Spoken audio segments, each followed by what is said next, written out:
My Ego battery charger caught on fire while I was charging a battery, and Ego actually denied my warranty coverage. And I'm going to tell you why. Warranty Check is a video series on the channel where I test warranty coverage of popular tool companies to see if they actually stand behind their products. I'm a huge fan of Ego tools, and I've got a bunch of their stuff. They are industry leaders in battery-powered electric yard tools, and I've been using their stuff flawlessly with zero issues up until now. Last summer, I was charging a battery in my garage and I heard a loud pop. It sounded like a firecracker had gone off, and I looked over to see that my charger was actually on fire.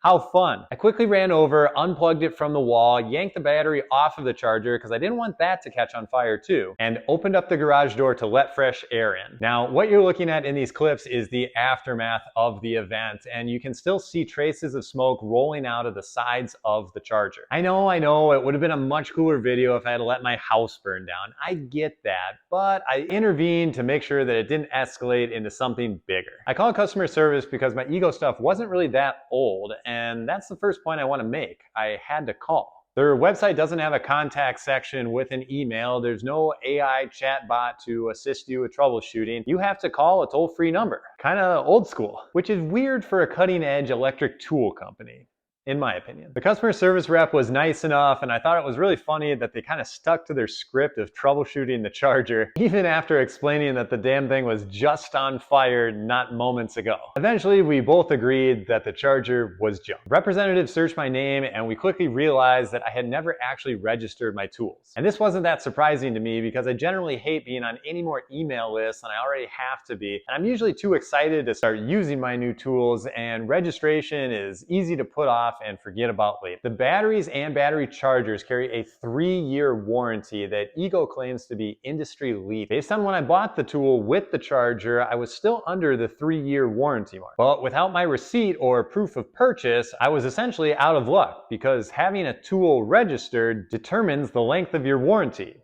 which is weird. I bought my tool online from Ace Hardware, but even after searching my entire email, I could not come up with proof that I was indeed the original purchaser. It is my fault that I didn't register my tool right away, but as the customer, I feel like holding the smoldering charger in my hands is proof enough that I own it. The warranty should be based on the manufacture date, easily verified by the serial number on the tool. If the tool is under warranty, it should be warranted.